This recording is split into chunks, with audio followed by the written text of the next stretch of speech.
Kelihatan nggak, Pak? Oke, udah kelihatan. Gimana nih ceritanya kira-kira untuk koreksi administratif, Putra?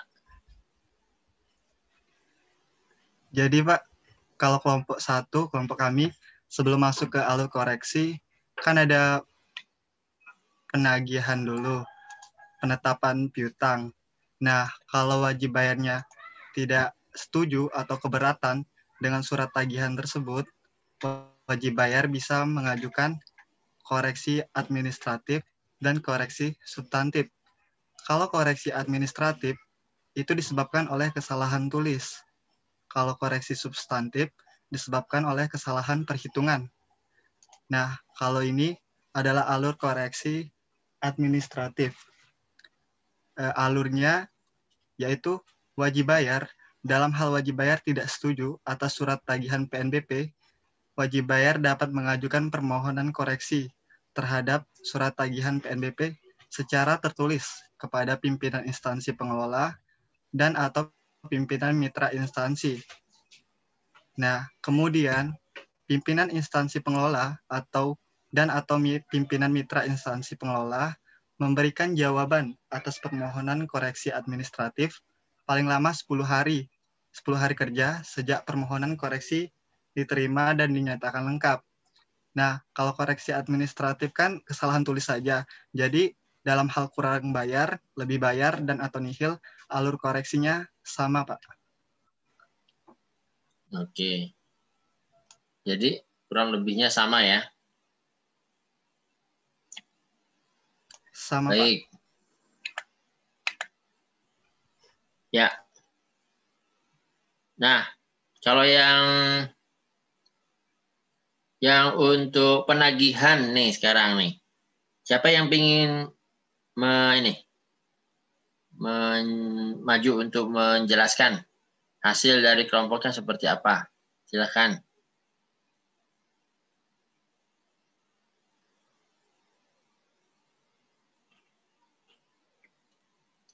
Ada? Tadi kelompok 1 diwakili sama Putra.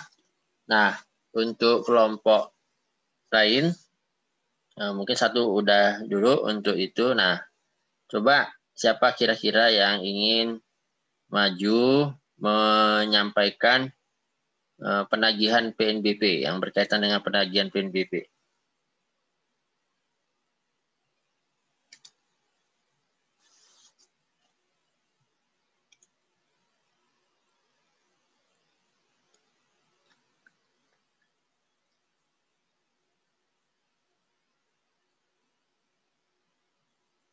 Ada?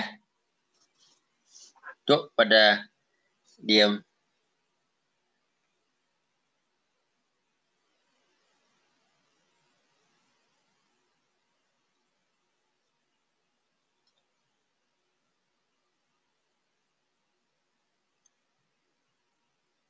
Kalau nggak ada, saya panggil aja deh. Carmila. Coba, Carmila. Ada, Carmila? Ada, Pak.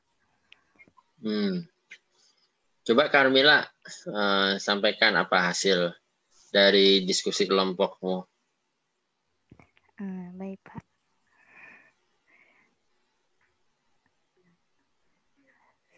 Sebentar, Pak.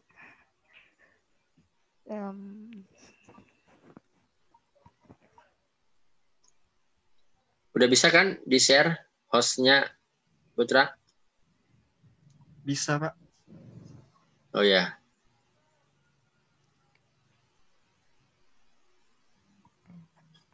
Udah muncul, Pak. Oke. Gimana? Jadi untuk mekanisme penagihan PNBP itu nanti kan jadi akan diterbitkan surat tagihan PNBP. Nah, surat tagihannya itu terdiri dari surat tagihan PNBP yang pertama, itu diterbitkan paling lama 10 hari sejak laporan diterima, kecuali yang berasal dari putusan pengadilan. Lalu jika belum dibayar juga, maka akan terbit surat tagihan kedua. Diterbitkan jika dalam 1 bulan wajib bayar belum dapat melunasi seluruh PNBP terutang atau sejak surat tagihan pertama. Lalu terbit surat tagihan ketiga jika dalam 2 bulan wajib bayar belum dapat melunasi seluruh PNBP terutang atau sejak surat tagihan pertama.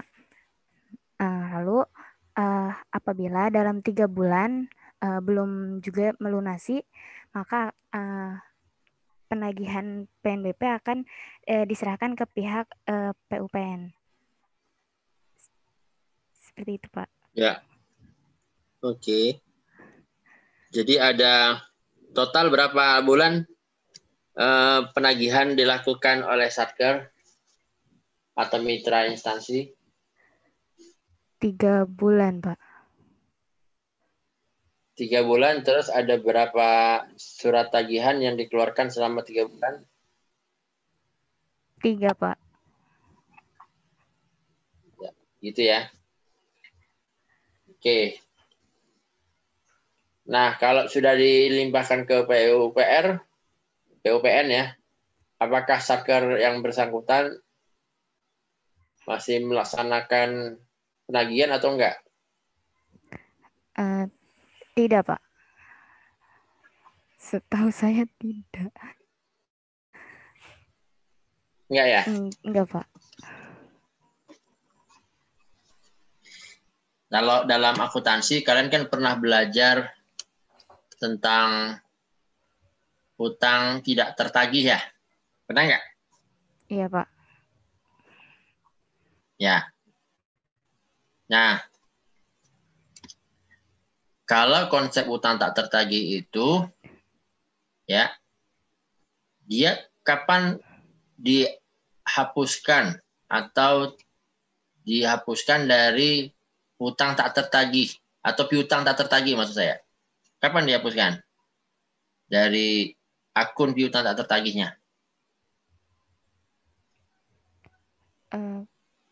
Kalian tahu nggak?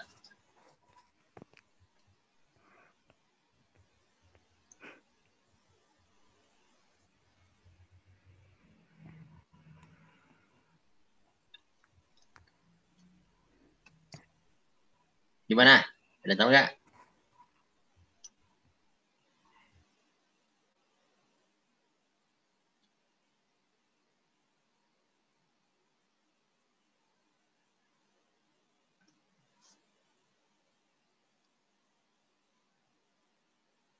Lupa ya? Mata kuliah pengantar akuntansi ya? Kalau nggak salah kan? Iya, Pak. Piutang tak tertagih. Sampai berapa lama dia tercatat di laporan keuangan, dan kapan dia hilang dari laporan keuangan untuk piutang tertagih. Yang pasti dia akan hilang karena satu, utangnya dibayar. Benar nggak? Iya, Pak. Betul ya? Nah, yang kedua, nah kira-kira kenapa? Ya, nah itu pemisalan ya. Kalau di dalam konsep penagihan, maka mitra instansi diberikan waktu sekitar kurang lebih 3 bulan untuk melakukan proses penagihan. Ya. Nah, selama dalam proses penagihan itu, maka pada saat itu dia menjadi masih dalam bentuk piutang kalau bicara akuntansinya.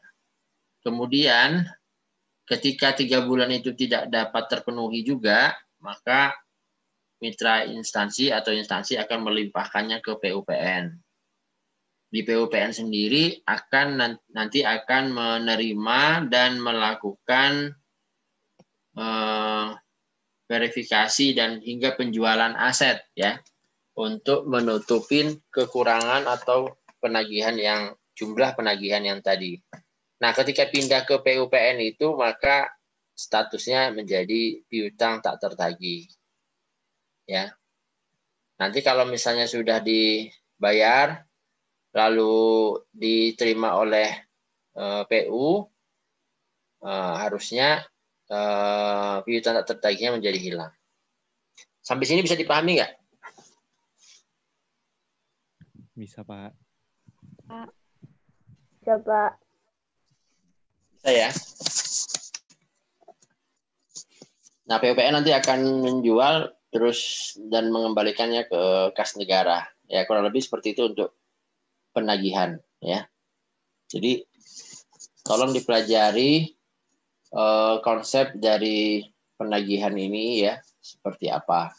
Nanti kalau ujiannya dalam bentuk studi kasus paling enggak bisa memahami tata caranya ya, tata caranya. Saya waktu kalian ujian kalian hari apa terakhir? Rabu ya? Iya, Pak. Iya, Rabu. Rabu Pak. Pak. Lalu kan ya? Iya, Pak, benar. Nah, pas ujian kalian di jurusan manajemen keuangan mengadakan semacam webinar lah. Webinar dengan narasumbernya dari Direktorat PNBP DJA ya. Nah, dalam webinar itu kemudian kebetulan saya jadi moderatornya. Pak Acuin lah jadi pembicaranya ya. Karena Dosko ya harus ngomong. Kalau saya koordinator aja, moderator saja, saya bilang gitu. Akhirnya jadi acara itu dan selesai ya. Nah, satu yang menarik ditanyakan oleh peserta adalah terkait dengan penagihan ini. Ya. Mereka bertanya, gimana kalau seandainya sudah diserahkan ke bagian penagihan ya di di DJKN ya. Nah, itu seperti apa penagihannya? Ya, jadi menarik gitu. Ya. Itu yang ditanyakan terkait dengan proses penagihan 30 hari terus lebihnya itu diakui sebagai apa dan sebagainya. Jadi intinya hal yang bersifat teknis salah satu yang bikin mereka tertarik adalah terkait dengan penagihan. Nah, ada kasus begini nih. Bagaimana kalau ada mahasiswa sekolah nih ya di instansi pengelola PNBP. Misalnya nih di universitas ya. Kemudian dia nggak bayar. Meskipun dia tidak miskin juga, tapi dia nggak bayar. Apakah selama dia tidak bayar itu, ya misalnya dia, kan 1 semester 6 bulan ya. Nah, 1 semester dulu dia tidak bayar. Apakah seperti ini dibawa ke mana?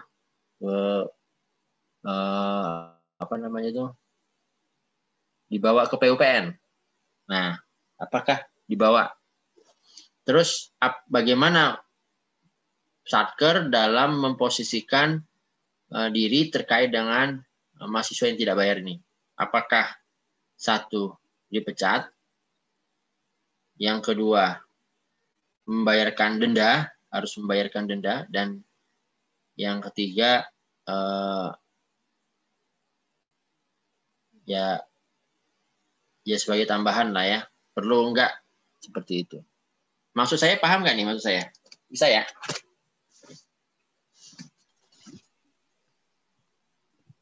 Iya, Pak. Iya, Pak.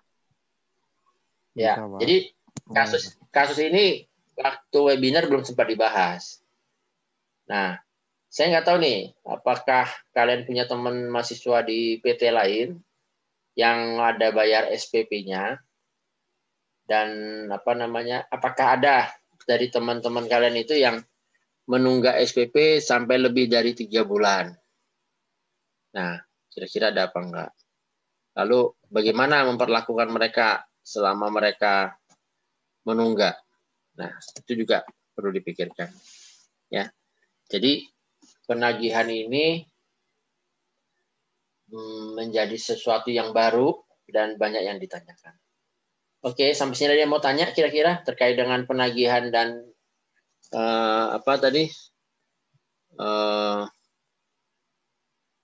koreksi, Pak. Yang pertimbangan koreksi administratif dan koreksi substantif. Ada pertanyaan nggak?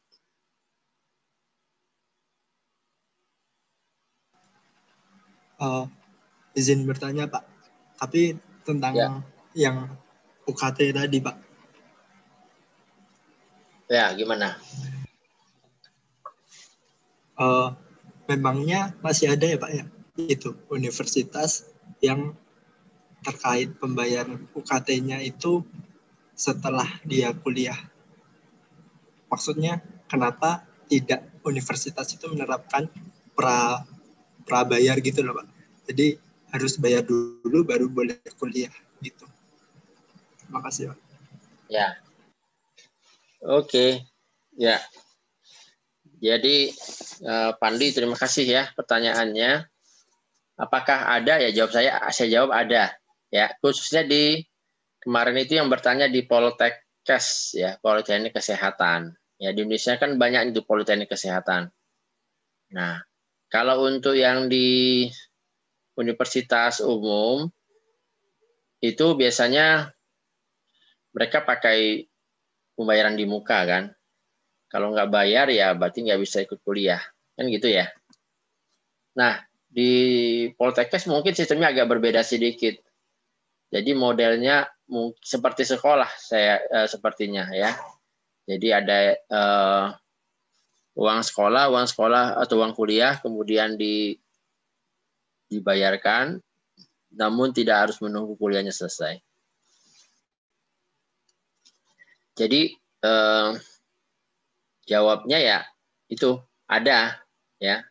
Contohnya apa? Poltekkes. Nah, terus bagaimana mensikapinya? Nah, itu yang mereka bertanya kemarin. Atau mereka diberhentikan atau seperti apa? Gitu ya, Van? Siap. Makasih Pak. Ya. Universitas biasa itu juga skemanya sebenarnya skema PNBP ya.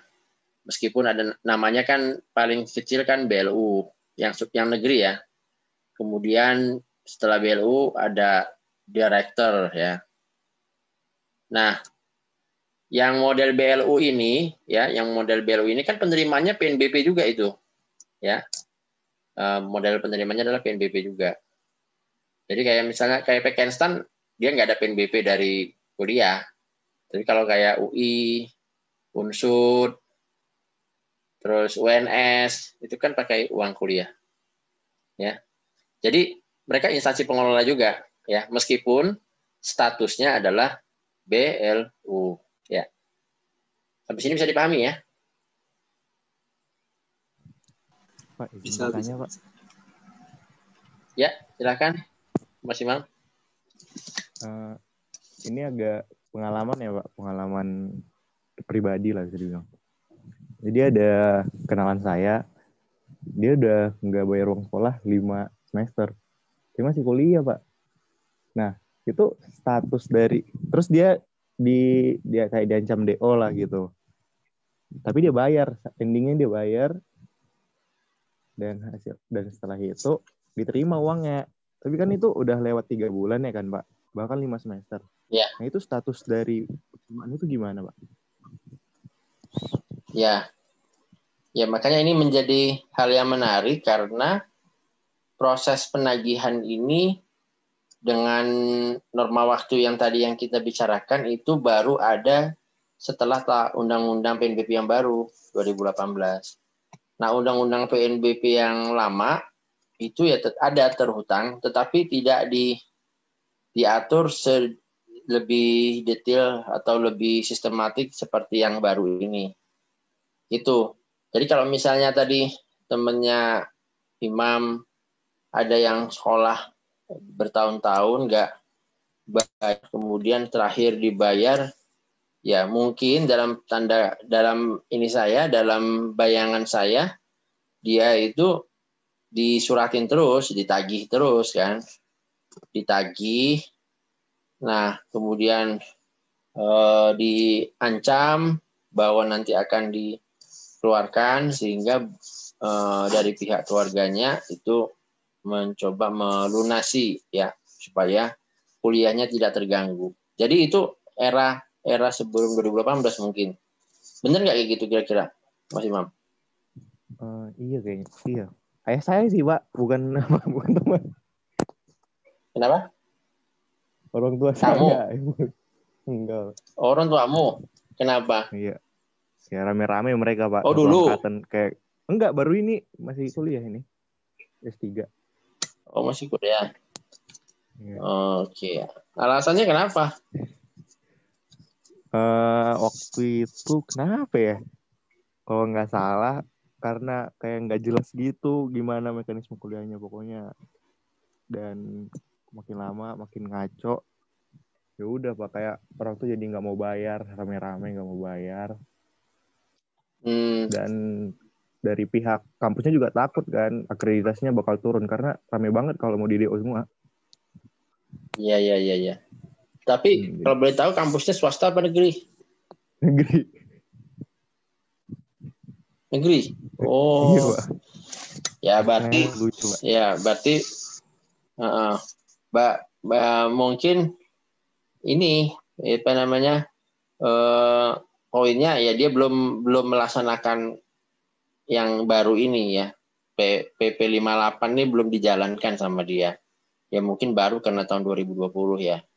Harusnya kayak gitu kan sebenarnya kan pakai mekanisme yang tadi itu 3 bulan langsung ke PUPN kan.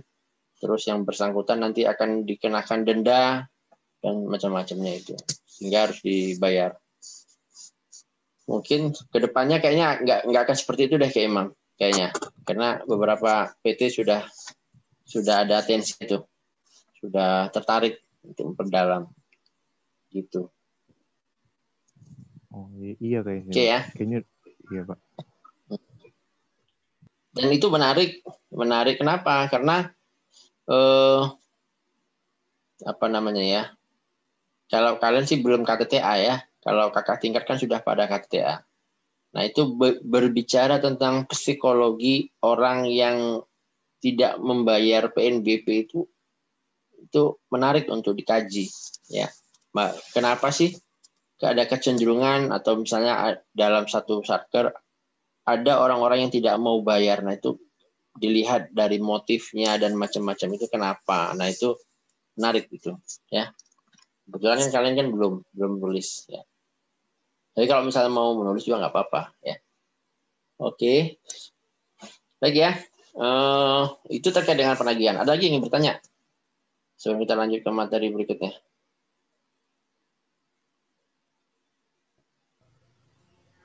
Maaf Pak, saya izin bertanya.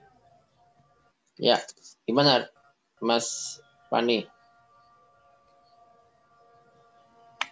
Oh iya, semisal kan yang tadi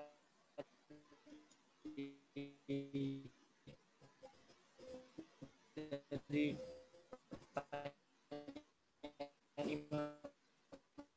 tadi ya Pak, saya ingin melanjutkan aja. Kalau semisal ada pihak atau yang baru,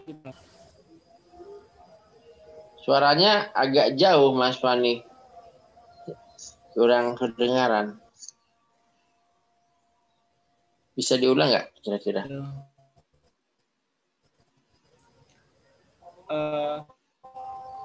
Ini Pak, semisal ada kan yang baru yaitu yang tadi nomor 58 tahun 2020.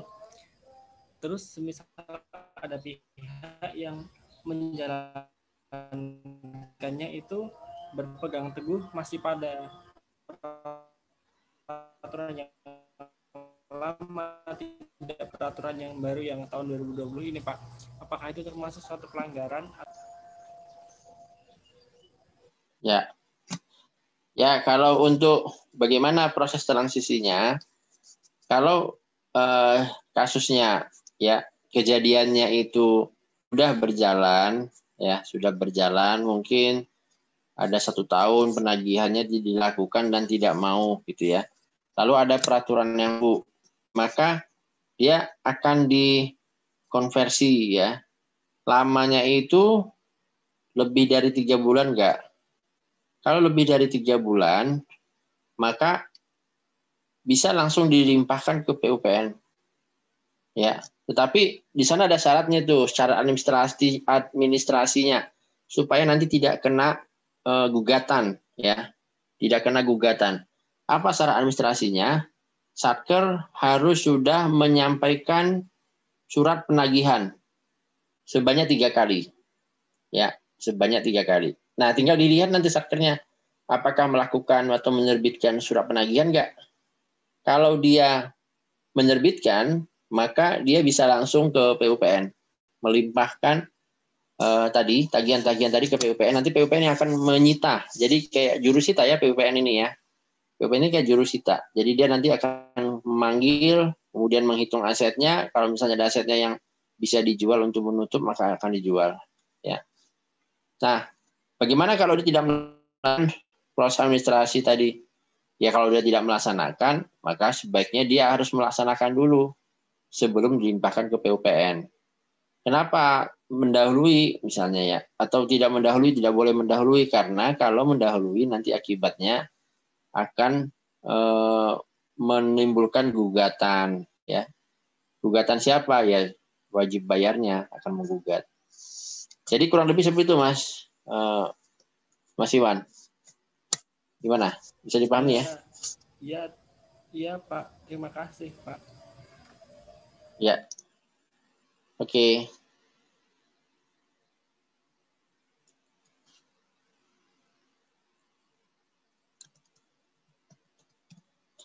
Ya, kita lanjut kalau gitu. Kalau nggak ada pertanyaan lagi, kita lanjutkan.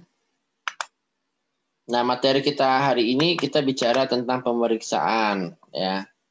Pemeriksaan. Ntar saya share dulu biar bisa lihat sama-sama.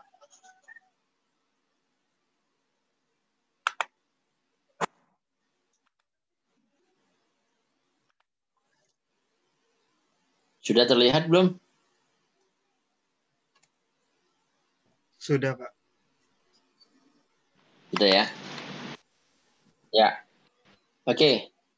Jadi kita akan mempelajari tentang ini. Sebelum masuk, saya perlu jelaskan dulu ya undang-undang ya, kemudian di bawahnya ada turunan PP. PP-nya ini kurang lebih ada 4 nanti. PP tarif, lalu PP tentang pengelolaan PNBP-nya, lalu PP tentang ini yang pemeriksaan PNBP, sama satu lagi saya lupa. Jadi ada 4 ini, nanti baru di breakdown kepada peraturan menteri ya, para PMK dan sebagainya. Nah, baru di breakdown ke sana. Nah, kita hari ini akan bicara tentang satu RPP ya. Kenapa masih RPP? Karena belum dirilis, baru uji publik ya. Jadi RPP itu kan sebelum disahkan, ditandatangani harus lolos uji publik dulu. Jadi sudah diterima dan oleh masyarakat ya. Kayak besok nih saya dan Pak Acwin diundang sama BPK besok jam 8:30. Jadi BPK itu akan merilis PP tentang tarif PNBP ya, khususnya untuk PNBP diklat pemeriksaan. Nah, tidak hanya saya yang diundang, tapi ada beberapa pihak yang diundang. Cuman di sini konsepsinya tadi uji publik. Jadi semua nanti diundang, dikumpulkan, kemudian akan menanyakan, mengkritisi, dan memberikan masukan terkait dengan RPP yang disusun. Ya, seperti itu. Nah, termasuk saya juga dan Pak Acun diundang ke sana. Ya, jadi ini ya tentang tarifnya. Ya, saya kepikiran tentang tarif ini. Ya, yang kita pahami kalau dari non entitas pemerintahan menggunakan layanan PNBP kemudian membayar ya, itu ada satu pihak ya. Tapi ada satu lagi nih yang saya kayaknya menarik ini. Bagaimana kalau penggunanya itu adalah entitas pemerintah yang menikmati layanan pemerintah? Apa perlu dipungut PNBP-nya? Pertanyaannya itu. Menurut kalian perlu nggak?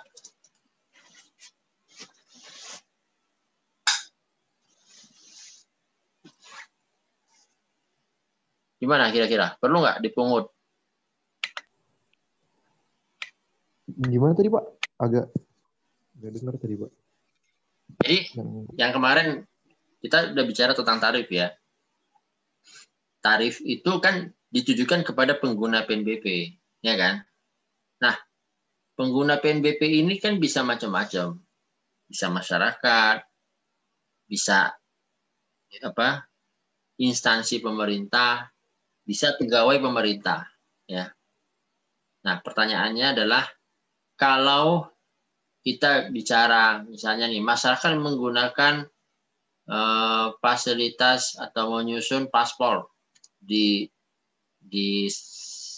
instansi pengelola PNBP imigrasi, ya, mengurus paspor. Wajar nggak mereka bayar? Saya kira wajar, ya, karena mereka masyarakat umum dan menikmati layanan. Nah, bagaimana kalau yang menikmati layanan itu bukan masyarakat, tapi pegawai pemerintahan atau instansi pemerintahan? Menurut kalian gimana kira-kira? Bayar atau tidak bayar?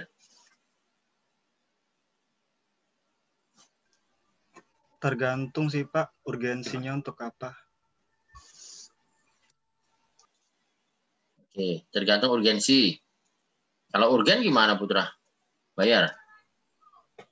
Kalau untuk kebutuhan instansinya sendiri sih Pak, dan sesuai dan tugas dan fungsi instansinya sih nggak usah bayar. Tapi kalau nggak urgent banget sih Pak, bayar sih Pak. Contohnya yang sesuai dengan instansinya gimana? Tugas instansinya. Apa ya Pak? Misal nih, ya misal ini ya, ini mungkin lebih saya clearkan lagi. Kita kenal ada APIP ya, aparat pengawas internal ya. APIP itu bisa ada di mana? Di Pemda, bisa di mana lagi? Di KL, bener ya? Benar. Ini kenal nggak APIP? Jangan-jangan ini APIP. Pengawas itu kan Pak. Tahu Pak. Ya, istilahnya Ijen, ya, Ijen Inspektorat Jenderal atau IBDA Inspektorat Daerah, itu sebutan lain untuk APIP ya, aparat pengawas internal pemerintah. Nah, mereka itu kan ini ya bekerja di pemerintahan. Nah, mereka perlu untuk meningkatkan kapabilitasnya dengan mengikuti kursus atau diklat ya. Nah, mereka ikut diklat. Pertanyaannya, ketika mereka ikut diklat, kira-kira mereka itu bayar atau enggak? Penyelenggara diklatnya anggap aja BPK tadi. Menurut kalian, bayar enggak kira-kira? Enggak Pak. Enggak bayar. Kenapa? Alasannya? Alasannya? Kan itu untuk kepentingan instansi juga Pak. Selain itu juga meningkatkan kompetensi dari APIP-nya. Kalau APIP-nya baik kan otomatis pelanggaran juga bakal berkurang Pak. Oke. Ya, tapi kan dalam hal memberikan pelatihan perlu bayar atau enggak kira-kira menurut kalian? Bayar sih Pak kayaknya Pak. Alasannya? Tapi yang bayar bukan pribadi gitu Pak. Tapi aneh juga ya. Bayar tapi dari satkernya gitu yang mau bayarin. Nah iya kayak gitu Pak. Ya ini maksud saya pengelolaan yang ini yang perlu kita luruskan. Iya, aneh kan? Aneh kalau misalnya ada instansi pemerintah ya kan melaksanakan pelatihan di instansi pemerintah itu bayar. Aneh itu menurut saya. Ya. Jadi kita kenal dalam perekonomian itu ada tiga entitas ya, masyarakat atau rumah tangga, perusahaan, lalu berikutnya adalah pemerintahan. Nah, bagaimana ceritanya pemerintah yang mendapatkan manfaat, benefit, misalnya ikut pelatihan gitu ya, dapat manfaat, benefitnya. Tapi dia juga harus membayar kepada instansi. Kebetulan dia diklatnya sama instansi pemerintah juga. Nah, dia harus membayar itu. Nah, kan menjadi aneh. Kalau saya ini ya, kalau menurut kalian mungkin ada yang berpendapat berbeda, coba.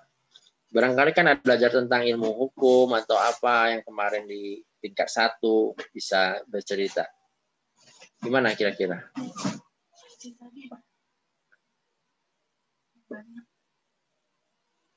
Gimana?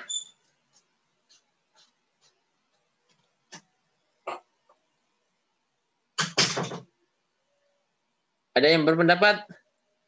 Ini diskusi loh, kita maksud saya biar jangan terpaku kepada materi supaya kita punya cara berpikir.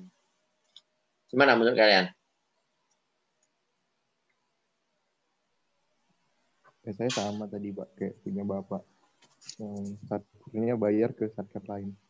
Tapi ya kalau aneh, emang aneh sih Pak.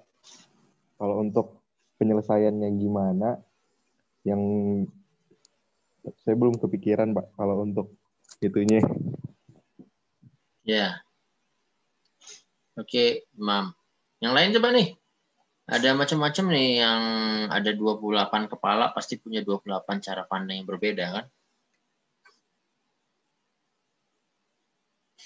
Jadi keanehan itu bisa terjadi dan itu ini ya menjadi ini ya.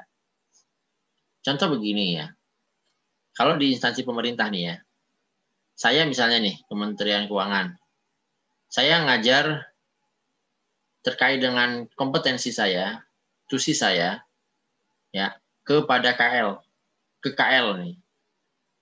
Mungkin saya ngajarnya karena saya ahli tentang ini pelaksanaan belanja negara atau ahli tentang pelaksanaan PNBP.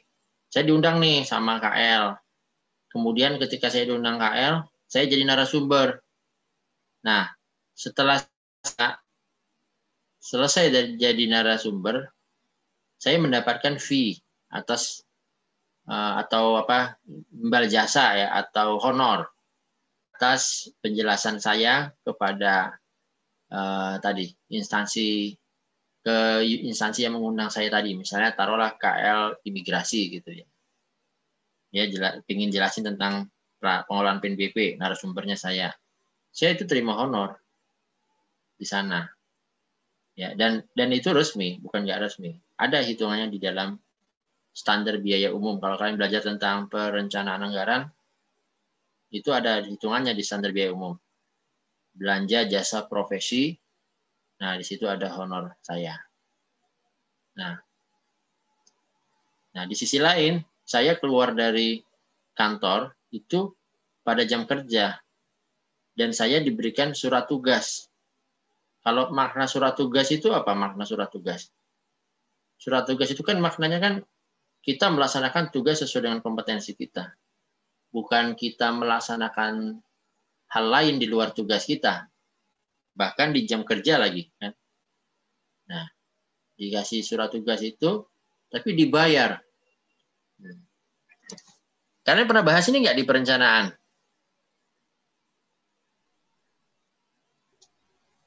Belum, Pak. Belum, Pak. Belum, Pak. Itu penting untuk dianalisis ya. Maksud saya, hal-hal yang seperti ini penting dianalisis. Karena ini kan sifatnya saat ini sesuatu yang menjadi tradisi. Ya. Bagaimana menempatkan diri kita melaksanakan profesionalisme kita, dan bagaimana diri kita melaksanakan hal lain di luar profesionalisme kita. Contoh misalnya kayak tadi itu, saya ngajar di jam kerja, ditugaskan lagi ngajar, lalu dapat honor. Ini yang menjadi pertanyaan. Kalau saya ngajar, mungkin ke tempat lain, saya butuh uang transport. It's okay. Karena uang transport itu adalah fasilitas yang diberikan karena saya melaksanakan tugas. Tapi kalau saya melaksanakan tugas kemudian mendapatkan honor sebagai narasumber, itu menjadi pertanyaan. Nah, di Kementerian Keuangan, ya, ini baru kita cerita di Kementerian Keuangan nih. Di Kementerian Keuangan, misalnya nih, saya dari Dijen Perbendaharaan, misalnya, saya akan memberikan pengajaran atau narasumber di BPPK, gitu ya, di BPPK terkait dengan pengelolaan PNBP, misalnya. Nah, saya jalan, kemudian saya menjelaskan. Nah, untuk antar eselon 1 di Kementerian Keuangan, saya nggak menerima honor. Kenapa? Alasannya saya melaksanakan fungsi saya sebagai pegawai yang memiliki kompetensi yang tadi, narasumber terkait dengan pengelolaan PNBP. Itu tugas fungsi saya, PNBP. Saya memberikan itu dan tidak dipungut honor. Itu yang terjadi di Kementerian Keuangan. Tetapi begitu saya ngajar di kementerian lain, di luar Kementerian Keuangan, itu mendapatkan honor. Bisa dibayangi ya, maksud saya? Bisa nggak? Bisa, Pak. Bisa, Pak. Bisa, Pak. Ya, bisa ya. Nah, ini kan menjadi pertanyaan bedanya apa? Ya memang Kementerian Keuangan kebetulan baru melakukan ini 3 tahun terakhir ya. Jadi honor-honor yang berkaitan itu semuanya dihapus di Kementerian Keuangan. Tapi di satker lain ini belum terjadi. Nah, ini yang sebenarnya kalau saya dalam bayangan saya, misalnya ada seorang widyaswara di BPK tadi ya, ngajar widyaswara, tahu ya, widyaswara, tahu nggak? Enggak, Pak. Enggak, Pak. Kalau di kampus namanya dosen. Kalau di Pusdiklat, ya Pusdiklat, misalnya ada Pusdiklat Kementerian Luar Negeri, Pusdiklat, kalau di Kementerian Keuangan kan Pusdiklat Anggaran Perbendaharaan, KNPK. Nah, yang pengajaran itu namanya widyaswara. Bedanya itu. Jadi bukan ngajar mahasiswa, tapi ngajarnya pegawai. Nah, itu widyaswara namanya. Ya. Nah, kembali ke cerita tadi. Jadi widyaswara di BPK tadi kan dia kan kompetensi dia ngajar tentang pengelolaan keuangan, gitu ya, pengelolaan keuangan atau pemeriksaan keuangan. Pesertanya dari KL. Karena dia ngajar, dia dapat honor. Padahal kalau dalam asumsi saya, dia nggak dapat honor. Karena apa? Karena dia melaksanakan tugas dia sebagai widyaswara, mengajar. Dia nggak dapat honor harusnya. Nah, tapi karena yang diajarkannya adalah eselon 1 di luar BPK, kementerian lain, bahkan Pemda gitu ya, dia dapat honor. Nah, ini yang menjadi menarik. Perspektifnya perspektif siapa yang diajar, bukan perspektif saya melakukan apa, gitu ya. Nah, itu yang menarik. Ya, makanya kembali tadi ke tarif tadi, itu yang menjadi pertanyaan saya nanti. Saya harus memastikan nanti waktu besok, apakah ya pengguna ya layanan itu pegawai atau masyarakat. Kalau asumsi saya, kalau masyarakat is okay. Karena kan dalam artian dia mendapatkan itu untuk benefit yang dia sendiri belum memahami kan, karena tulisannya kan belum jelas. Tapi kalau misalnya APIP ikut diklat harus bayar, kok jadi lucu ya? Saya akan menganalogikan kok kayak jeruk makan jeruk gitu ya. Ngerti kan istilah jeruk makan jeruk? Itu ya. Iya, Pak. Jeruk ngerti nggak? Jangan-jangan nggak tahu jeruk lagi. Iya, Pak. Ya, ya itu ya. Jadi ini menarik ya. Ini harusnya ini yang dinamika ini tumbuh subur di kampus ya. Kalian belajar perencanaan nggak cuman gimana cara bikin kertas kerja, TOR, tapi harus lebih memahami pemaknaannya dan menempatkan dalam posisinya tadi. Ya, harusnya seperti itu. Ini sekedar sharing ya, sekedar sharing aja ini. Karena kalau saya itu termasuk orang yang memahami bahwa pemerintah tiga entitas tadi, pemerintah, swasta, dan rumah tangga. Kalau rumah tangga bisa free untuk dapat pelayanan pemerintah. Contohnya apa? Ya masyarakat miskin kan bisa free. Jadi disubsidi oleh pemerintah. Swasta ya bayar ke pemerintah. Pemerintah ke swasta ya bayar juga. Pemerintah pakai jasa swasta ya bayar. Jadi hubungannya itu hubungan tiga entitas ini harus benar-benar di ini. Tapi kalau di internalnya, masa di internal juga menarif-narifin, kayaknya kok jadi apa namanya ya, lucu aja gitu ya, lucu aja. Kenapa ditarif-tarifin? Bukannya itu tugasnya masing-masing, menjelaskan tugasnya masing-masing ya, seperti itu. Oke, kita kembali ke sini. Ada yang mau tanya sebelum saya lanjut?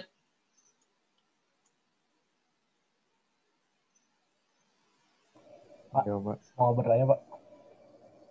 Ya, silakan Pak Iwan. Jadi kan kalau misalkan tadi apa di dalam Kementerian Keuangan gitu, misalkan jadi pembicara itu kan nggak dapat honor gitu ya, Pak. Tapi kalau misalkan ini kita stand nih, kita jadi panitia gitu, ngadain webinar, terus pembicaranya itu dari dosen stand atau dari Kementerian Keuangan gitu. Nah itu kita ngasih honor apa gimana tuh, Pak? Kalau pembicaranya dari Kementerian Keuangan, ada webinar, mereka nggak dibayar, Mas. Oh, nggak dibayar, Pak? Nggak dibayar. Yang dibayar itu dari, misalnya nih, dari Indef, dari universitas lain gitu ya. Nah, itu dibayar mereka sama Pekenstan. Tapi kalau misalnya di internal nggak dibayar. Oh iya. Soalnya kemarin ada Pak, kita waktu itu ngadain forum keuangan negara. Terus pembicaraan tuh dari Kementerian Keuangan. Nah, dikasih honor tuh dia nolak tuh, Pak. Ya itu kalian akan temukan hal yang banyak seperti itu. Di Kementerian Keuangan itu banyak orang-orang yang saya bilang memiliki profesionalisme, integritas yang bagus ya. Karena bukan dia nggak mau honor, tapi dia merasa ini bukan haknya, seperti itu. Ya, bukan haknya. Ini contoh misalnya nih ya, dosen. Dosen kalau diundang untuk mengajar, itu nggak dibayar. Ya saya ngajarin kalian nggak ada saya dibayar honor saya. Ya gaji saya aja yang dibayar. Ya. Kemudian, tapi kalau misalnya nih, dosen diundang sebagai tim juri. Nah, ini bukan sebagai pelaksanaan tusi dia. Tim juri itu bukan tusi dia. Maka dosen berhak mendapatkan honor. Gitu. Ya, bisa dipahami ya pemaknaannya ya. Sepanjang berhubungan dengan tusi, itu harusnya nggak dibayar. Tapi sepanjang itu berbeda, boleh. Tapi berbedanya ini harusnya ada catatan. Berbedanya ini ya sebaiknya di luar jam kerja. Kalau di dalam jam kerja, kemudian dia melaksanakan tusi di luar tugasnya dan dapat surat tugas dari instansinya, itu harusnya nggak usah dibayar. Ya mungkin dibayarnya ya untuk transportasinya, honor transportnya. Ya karena kan dia kan ke tempat itu ya. Nah, itu dibayar. Tapi kalau untuk honor dalam artian honor ya itu harusnya nggak dibayar. Karena di dalam tanda kutip jam kerja. Akan berbeda kalau dia di luar jam kerja, misalnya Sabtu diundang, tidak berhubungan dengan tugasnya, atau berhubungan tugasnya juga nggak apa-apa dengan entitas yang lain, itu dibayar kalau menurut saya. Seperti itu. Oke, Pak. Terima kasih, Pak. Ya nanti karena kita hal yang berhubungan dengan pengelolaan keuangan ya, kalian nanti akan berkecimpung ke sini juga. Nanti akan mendalami lah ya, semakin mendalami tentang konsep pengelolaan keuangan itu ya seperti apa. Cuman memang PR besar di negara ini dan Bu Menteri Keuangan pun menyatakan gitu ya. Kita every year budget kita naik tinggi ya, naik terus gitu. Tapi kok kita nggak merasakan impact dari kenaikan itu? Itu menjadi tanda tanya besar. Nah, saya melihatnya salah satunya ya itu tadi, karena anggaran kita belum efektif dan belum efisien dalam artian kecilnya bagaimana hubungan antar entitas kelembagaan di internal pemerintahan itu diatur itu belum clear benar. Sehingga kadangkala cost of production-nya itu justru terserap di sana. Jadi nggak kelihatan output-nya, tapi uangnya habis saja seperti itu. Ya, contoh misalnya nih perjalanan dinas. Dan dinas itu juga sebenarnya ada sisi baik dan ada sisi buruknya. Sisi buruknya kalau yang berjalan bisa 5 orang, padahal sebenarnya pekerjaannya cukup 3 orang. Nah, itu kan menjadi sebuah inefisiensi ya. Ya, seperti itu. Nah, itu kita belajar untuk itu. Jadi kita harus care dengan istilah efektivitas dan efisiensi itu, kita harus care, harus lebih paham dan lebih peduli ketimbang orang di luar sana ya. Dan misalnya nih kalian bekerja di kementerian lain atau di ya penempatan ya, Kementerian Keuangan, di kementerian, di Pemda, kalian harus lebih care dan lebih peduli dengan itu. Ya. Maka kalau biasanya mengapa Biro Keuangan, Kepala Biro Keuangan, Kepala Bagian Keuangan di Pemda, di KL itu selalu dipercayakan oleh orang-orang Kementerian Keuangan. Karena rata-rata kita itu lebih memahami, bukan cuma paham proses bisnisnya, tapi kita paham menempatkan diri kita dan bagaimana mensikapi anggaran. Nah, itu yang menjadi nilai daya tarik atau yang membuat menjadi lebih unggul dibanding yang lainnya. Nah, kalian nanti harusnya bisa itu. Nah, caranya ya mengasah sensitivitas itu di dalam kampus, ya seperti itu. Oke, gitu ya Pak Yuan ya. Mudah-mudahan bisa menginspirasi. Oke, ya, Pak. kita kembali ke laptop deh. Ya, oke. Ini tentang tata cara pemeriksaan. Ya, nanti kita akan bicara tentang ini.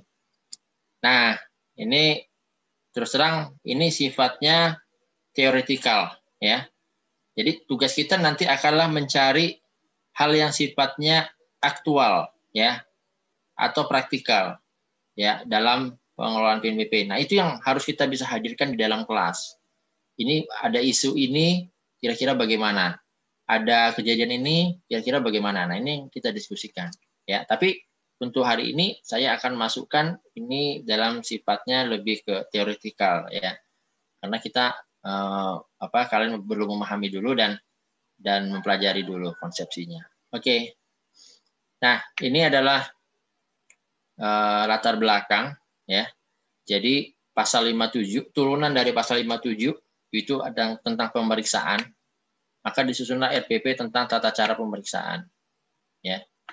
Lalu apa tujuannya pemeriksaan? Itu adalah untuk menguji kepatuhan, compliance. Compliance terhadap apa? Pertama, terhadap kewajiban membayar, berarti kepatuhan wajib bayar, dan kepatuhan atas ketentuan. Compliance terhadap regulasi. Ini berarti si penyelenggara. Ya, si penyelenggara atau si mitra instansi pengelola. Dia patuh melaksanakan peraturan perundang-undangan apa enggak. Nah, ini akan dilihat dengan pemeriksaan. Ya. Jadi ada dua sisi. Kemudian dalam penyusunan RPP ini ya, mengapa perlu ya? Karena di sana juga untuk meningkatkan pelayanan. Ya, wajar ya. Dan ini sangat berkorelasi ya. Kalau orang patuh, maka apalagi regulatornya patuh, maka pelayanannya kualitasnya juga akan lebih baik. Kalau wajib bayarnya patuh, maka PNBP itu akan berperan atau akan memiliki dana ya untuk mendukung program ya. Ini pastilah ya, korelasinya seperti itu. Korelasi antara tujuan pemeriksaan dan tujuan dan harapannya ya seperti apa. Oke, kita lanjut. Nah, ini dasar hukumnya.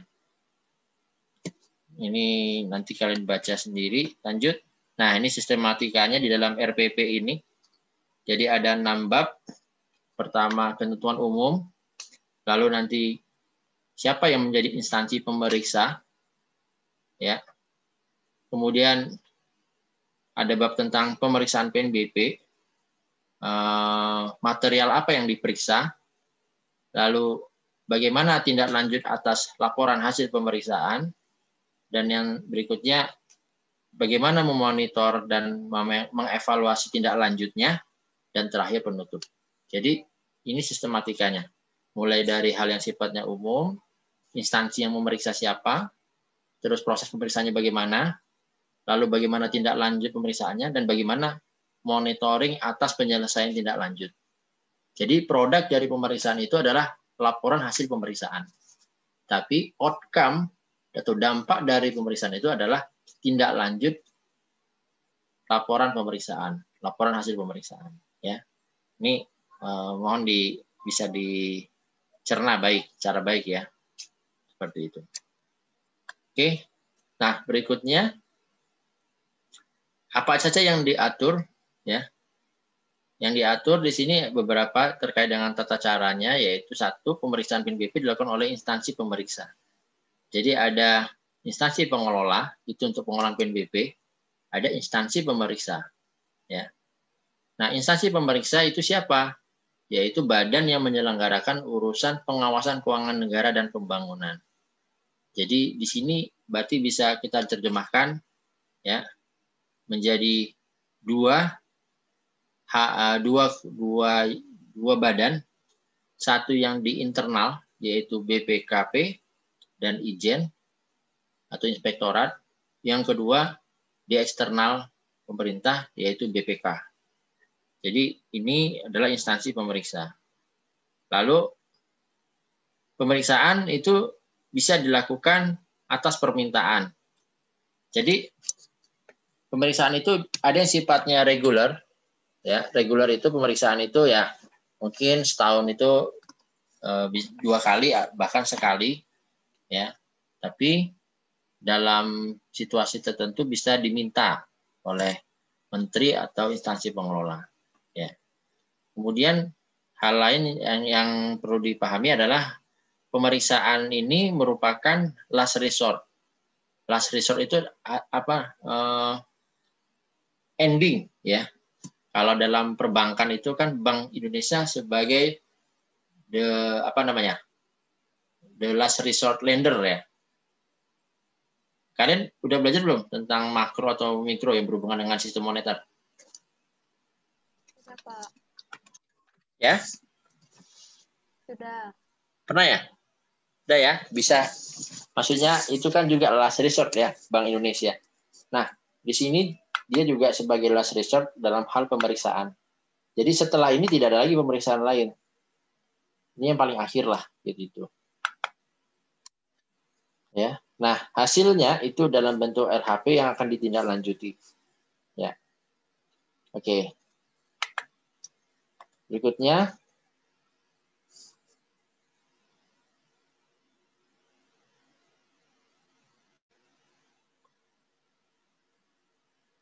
Ya. Pemeriksaan dilakukan terhadap siapa? Ya. Jadi pemeriksaan ini dilakukan terhadap wajib bayar ya.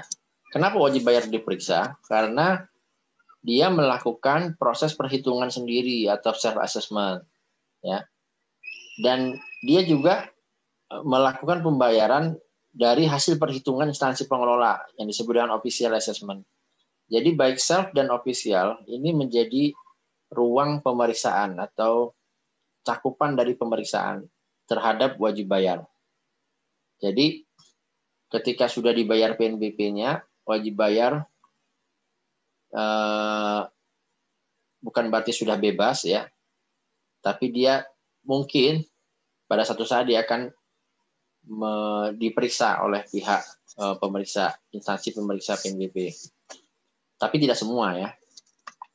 Terus siapa lagi yang dilakukan pemeriksaan? Instansi pengelola dan mitra instansi pengelola. Nah, kalau terhadap wajib bayar, apa yang dilakukan pemeriksaannya tujuannya untuk apa? Untuk menguji kepatuhan. Yang tadi yang sudah saya sampaikan di awal ya. Jadi kepatuhan atas kewajiban PNBP-nya. Apakah dia memiliki PNBP terutang? Atau semuanya sudah lunas? Atau ada kesalahan perhitungan, tadi yang sifatnya substantif, dan sebagainya. Nah, itu semua bisa masuk ke dalam bahan untuk diperiksa kepada wajib bayar. Nah, kalau untuk IP atau MIP gimana ya? Tadi saya sampaikan juga untuk menguji kepatuhan instansi pengelola dalam pemenuhan ketentuan peraturan perundang-undangan. Ya, seperti itu. Saya kemarin sudah jelasin tentang instansi dan mitra instansi. Tapi sepertinya di kelas ini tidak mengeksplor lebih jauh mitra instansi pemerintah apa sih yang diperbolehkan dan apa kriterianya dia diperbolehkan sebagai mitra instansi. Apakah semua partner kerja PNBP itu menjadi mitra instansi, dapat menjadi mitra instansi, atau ada hal pengaturan khusus lainnya? Nah, sepertinya itu belum digali ya di kelas ini ya. Benar nggak sih yang saya sampaikan?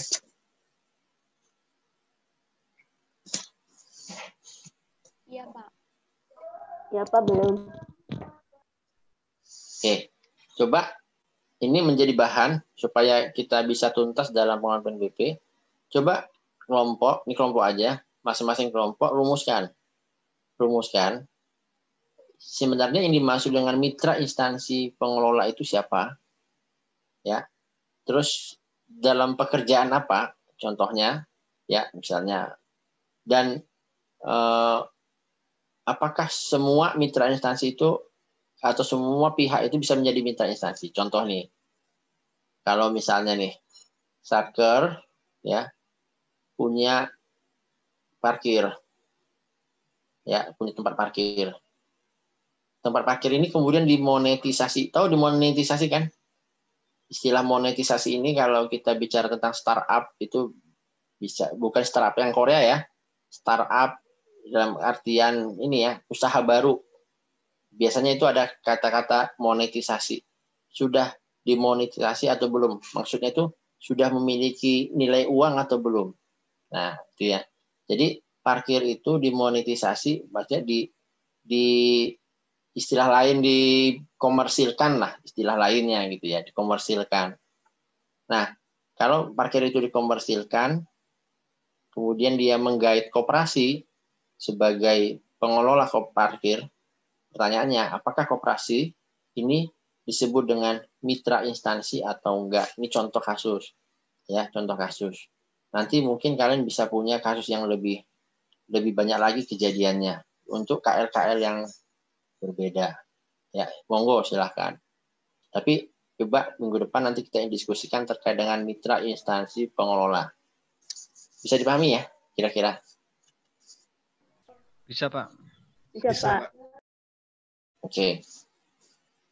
Baik. Kita lanjut ke sini. Ya. Nah, ini tujuannya sudah ini. Kemudian kita lihat lagi. Ya. Nah,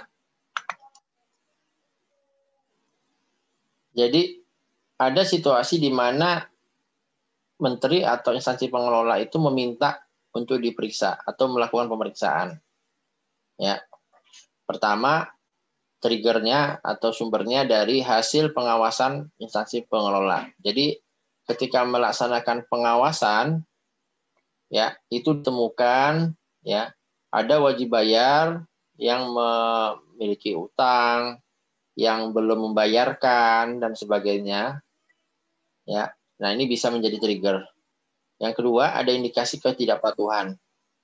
Jadi, ketidakpatuhan ini ya tadi menerbitkan SP1 belum bayar, SP2 belum bayar. Nah, sebelum diserahkan ke PUPN, dia minta dilakukan pemeriksaan, itu bisa. Atau ada indikasi kerugian negara atau indikasi unsur tindak pidana. Ya. Ya, mungkin ini kalau mau dipermisalkan ya, misalnya tadi ya contohnya ya. Jadi ada pihak yang diberikan pendelegasian wewenang untuk mengelola aset. Kemudian dia melaksanakan, tapi dalam pelaporannya atau dalam penyetoran hasil pemanfaatan aset tadi itu tidak mencerminkan keadaan yang sebenarnya, dalam artian di sana dia melakukan dalam tanda kutip apa namanya istilahnya itu, ya kayak pembohongan lah ya kalau istilah umumnya ya. Dalam istilah ini manipulasi. Dia manipulasi jumlah berapa kendaraan dan berapa yang distorkan dan sebagainya. Nah, ini kan merupakan indikasi tindak pidana sekaligus indikasi kerugian negara karena ada yang tidak distorkan. Maka ini bisa dilakukan proses pemeriksaan ya. Ada lagi permintaan koreksi surat tagihan. Ya, nah koreksi ini sifatnya substantif. Tadi kan sudah kita bahas. Apa beda administratif dan substantif ya? Kalau substantif berarti berhubungan dengan hasil perhitungan kan. Nah, karena ini mungkin nilai value-nya besar dan tidak apa namanya ya, tidak bagi instansi pengelola itu tidak siap ya dalam melakukan ini, dia bisa minta tolong untuk dilakukannya pemeriksaan ya. Lalu ada lagi permohonan pengembalian kelebihan dan permohonan keringanan. Jadi intinya ya bahwa semua ruang itu bisa menjadi celah bagi menteri atau IP untuk melakukan permintaan pemeriksaan. Ya, semua ruang menjadi bisa. Nah, ini kalau tidak diatur nanti sedemikian rupa, mungkin ya misalnya nih nilainya ada batas nilainya, terus ada batas dampaknya dan sebagainya, ini tidak diatur. Bayangkan sendiri bagaimana banyaknya pekerjaan inspektorat, kemudian BPKP dan BPK untuk melayani permintaan pemeriksaan dari menteri atau instansi pengelola ini. Ya, jadi harus diatur meskipun di sini ada beberapa hal ini karena ini semua celah, semuanya bisa diperiksa. Masa semua yang permintaannya harus disetujui, misalnya selisihnya cuma 10.000, 20.000 harus datang pemeriksa untuk mengecek selisih 10.000 ini substantif ini gimana kira-kira dan sebagainya. Ya itu harusnya cukup diselesaikan di internal ya. Misalnya nih hasil pengawasan IP terhadap wajib bayar, oh ternyata kurang, ya dia menerbitkan terutang, lalu dia menagih, menerbitkan surat penagihan dan sebagainya. Itu kan bagian dari tindak lanjut ya. Jadi harus dikelola lagi, harus didetailkan lagi ini. Oke.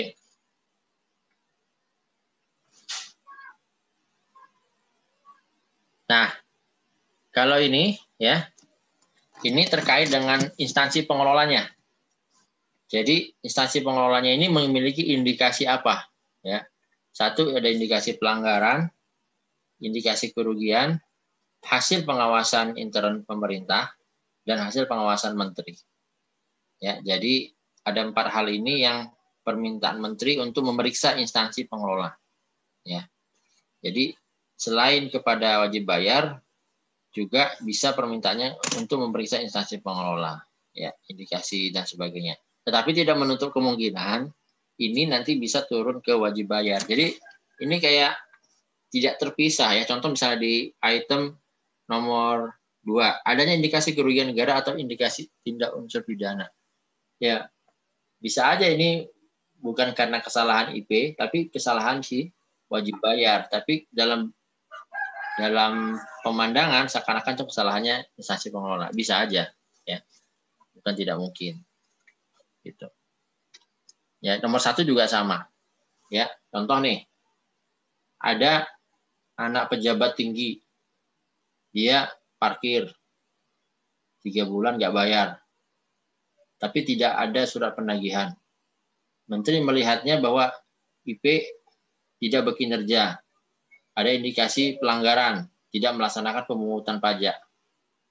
Ya, bisa jadi IP memang tidak melakukan itu, tapi bukan karena kecerobohan IP, tapi karena ada tadi faktor politik atau faktor intervensi kekuasaan, itu juga bisa terjadi. Gitu, ya. Oke, ada yang mau tanya di sini? Sampai saya rehat dulu.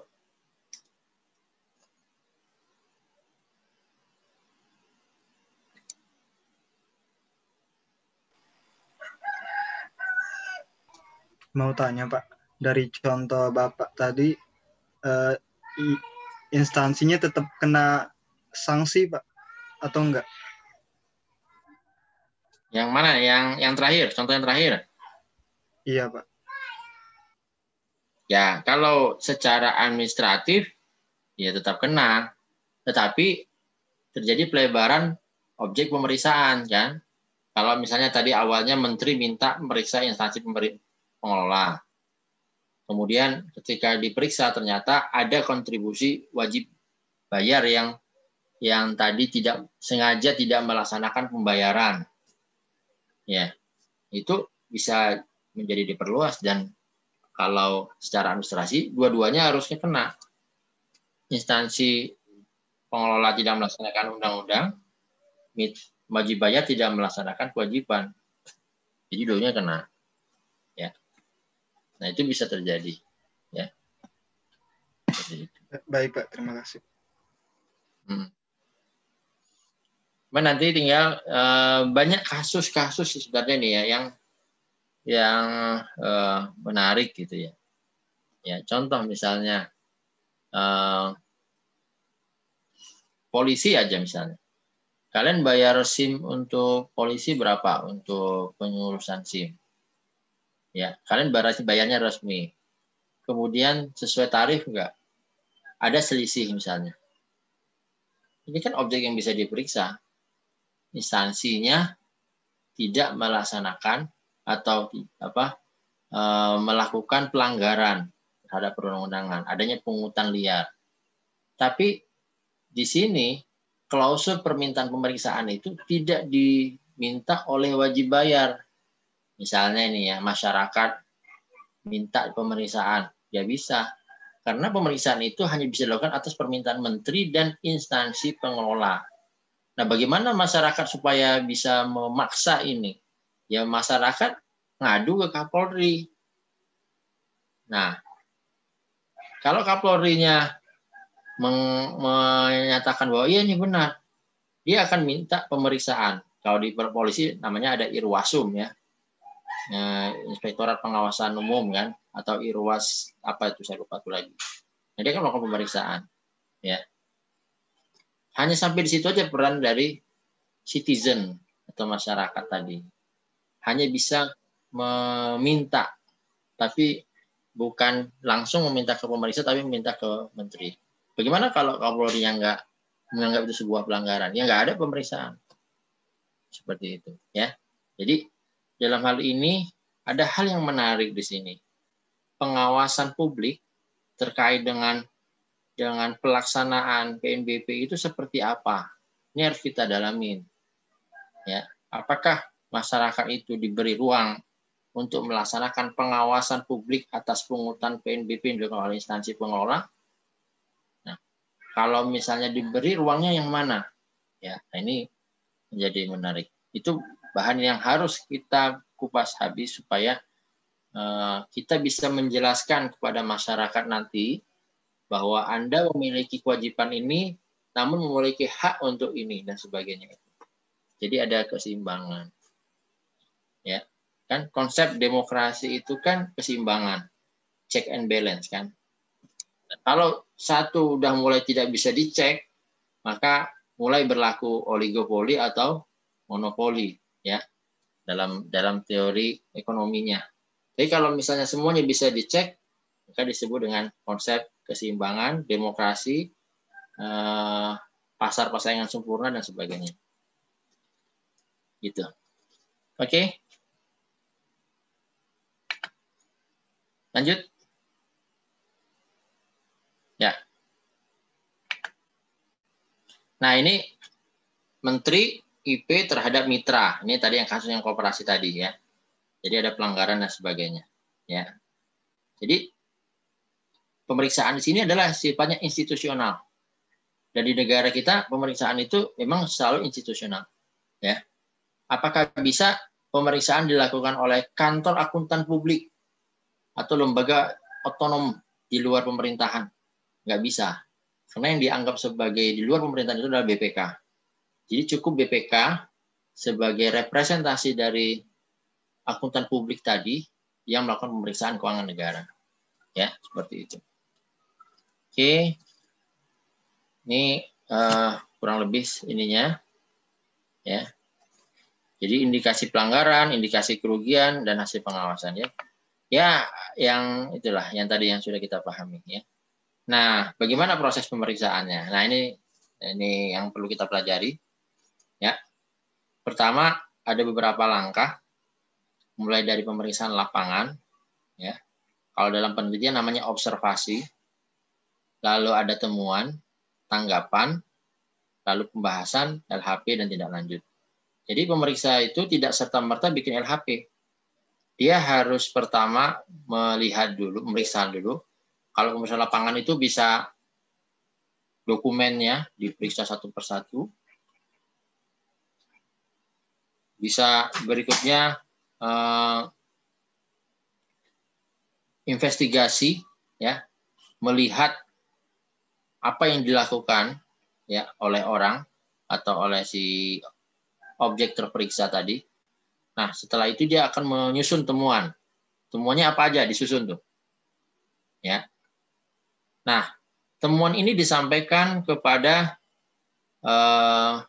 yang diperiksa ya, atau yang tadi yang diperiksa tadi misalnya instansi pemerintah atau mitra instansi pemerintah untuk ditanggapi ya. Jadi selambatnya 14 hari ya atau 7 hari diperpanjang. Jadi ada 21 hari kesempatan untuk menjawab hasil temuan tadi ya. Nah, setelah itu ditanggapi, nah itu akan dibahas ya. Tanggapan dan temuan tadi dibahas ya. Kemudian ya, pembahasan temuan tadi itu disampaikan ya. Disampaikan kepada menteri atau instansi pengelola yang meminta pemeriksaan ya. Yang meminta. Siapa yang minta? Itu dibahas. Nah, setelah dibahas itu baru disusun LHP-nya. Nah, LHP yang disusun ini adalah sifatnya final. Ya, final, tidak bisa dirubah lagi dan ini harus dilaksanakan oleh instansi pengelola atau mitra instansi atau wajib bayar dan sebagainya. Nah, itu kemudian instansi pengelola nanti akan melakukan proses pengawasan dan penyampaian perkembangan penyelesaian atas LHP tadi. Nah, sampai sini bisa dipahami nggak kira-kira? Saya ini dulu, rehat dulu.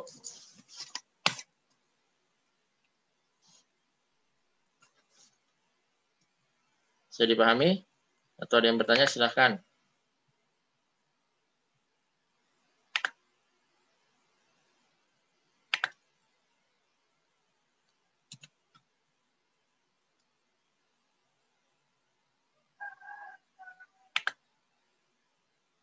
Halo, suara saya kedengaran nggak? Dengar, Pak. Kedengaran, Pak. Oh, kedengaran. Soalnya suaranya nggak ada respon. Saya kira udah pada kemana gitu.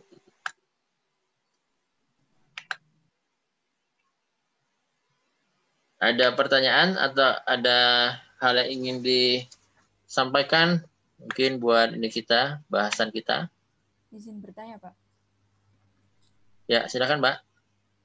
Bapak tadi menyampaikan bahwa akuntan publik tidak bisa melaksanakan pemeriksaannya, Pak. Seingat saya di BPK kan juga dibantu sama KAP ya, Pak, yang KAP terdaftar di BPK. Itu KAP-nya itu nggak boleh memeriksa atau memeriksa tapi atas nama BPK atau gimana ya, Pak? Ya. Terima kasih, Pak. Ya. Jadi prinsip pemeriksaan ini adalah karena pemeriksaan keuangan negara sesuai undang-undang tentang pemeriksaan keuangan negara yang memeriksa adalah BPK. Ya. Jadi yang memeriksanya adalah BPK. Nah, bagaimana kalau ada KAP yang membantu BPK ya? Itu berarti dalam posisi dia mengatasnamakan atau mengasosiasikan dengan BPK itu sendiri ya. Jadi nggak atas nama siapa? Nggak atas nama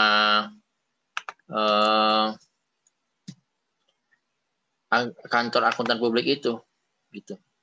Ya, jadi itu ya Mbak ya. Jadi tidak atas nama akuntan publik, tapi atas nama BPK sesuai dengan Undang-Undang Keuangan Negara. Mungkin BPK punya keterbatasan sumber daya sehingga dia meminta bantuan KAP ya, dan itu mungkin juga dalam kerja apa namanya istilahnya. Kalau dalam pelaksanaan belanja negara itu perjanjian kerjasama gitu ya, atau kontrak gitu ya. Nah itu bisa dilakukan dengan syarat-syarat yang sudah diatur. Nah itu bisa ya. Oh iya Pak, dapat Gitu. dipahami. Terima kasih ya Pak. Ya, ya. Baik, ada lagi kira-kira?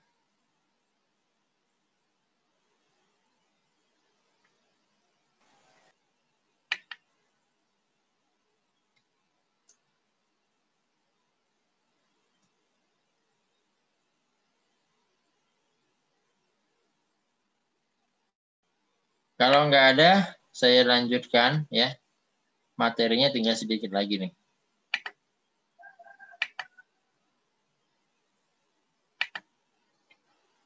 Kita sampai jam 5 kan? Ingatkan Iya, saya Pak. di 4.10 untuk ini ya. Untuk melakukan pengisian absensi ya. Baik, Pak. Oke, Pak.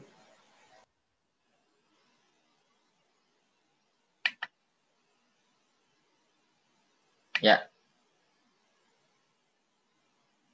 Oke. Kita lanjutkan berikutnya. Nah, ini hal-hal yang baru yang diatur. Yang menjadi hal yang baru di sini adalah substansinya waktu pemeriksaan. Ya.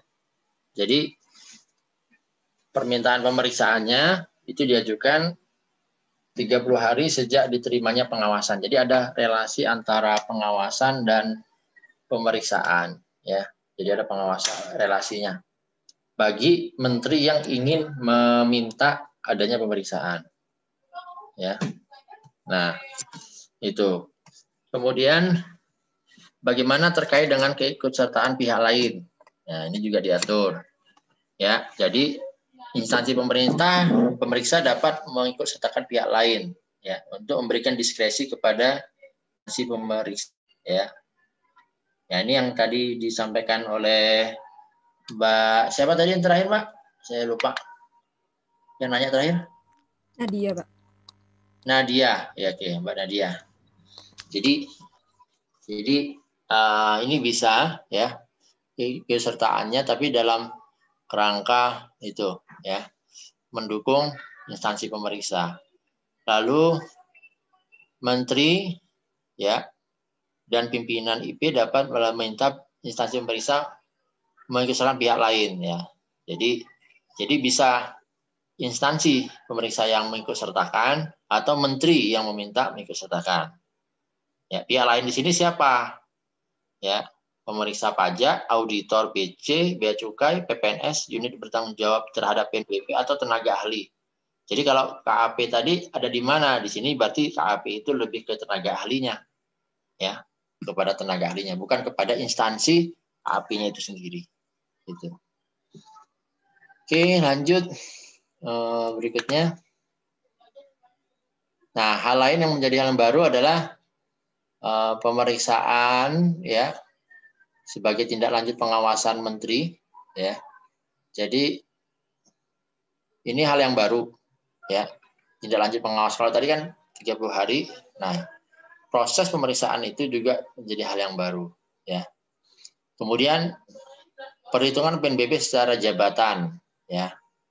Jadi di sini ada hal baru terkait dengan PNBP terhutang secara jabatan ditetapkan karena wajib bayar tidak menyampaikan dokumen ya keterangan atau bukti lain yang diminta oleh instansi pemeriksa ya. PNBP terhutang secara jabatan maksudnya apa ya, dikenakan tambahan sanksi administrasi 2 kali dari PNBP terhutangnya ya. Jadi sanksi administrasinya lebih berat ya. Jadi kalau dia tidak menyampaikan dokumen keterangan dan sebagainya, maka dalam hal ini ini menjadi challenging ini, ya. Kalau kita tahu, ya, proses pembayaran itu kan sekarang mengarah kepada elektronifikasi, ya, online, ya, onlineisasi, ya. Jadi proses pembayarannya secara online, paperless, ya. Tapi ini juga harap berhati-hati bagi kalian untuk apapun gitu ya, mau pembayaran apapun, kalian harus bisa menyimpan dokumen sumber atau bukti atas pembayaran itu. Contoh misalnya ketika belanja di Tokped, siapa yang aware dengan kwitansi Tokped? Ada nggak kalian aware dengan kwitansi? Atau peduli? Atau menyimpan? Ada nggak? Siap? Apa jangan-jangan belum ada yang pernah belanja di Tokped nih di sini?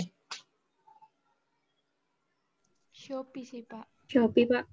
Shopee, oke. Anak milenial Shopee di banyak. Nah, Shopee. Ada nggak kalian yang menyimpan atau mengorganize bukti pembayarannya? Entah kwitansi atau bukti transfer atau apapun. Ada nggak? Enggak sih, Pak, karena udah tersimpan di email, Pak. Ya, kalau ada di email itu bagus. Berarti kan sistemnya itu sudah memfasilitasi pembuktian secara elektronik kan.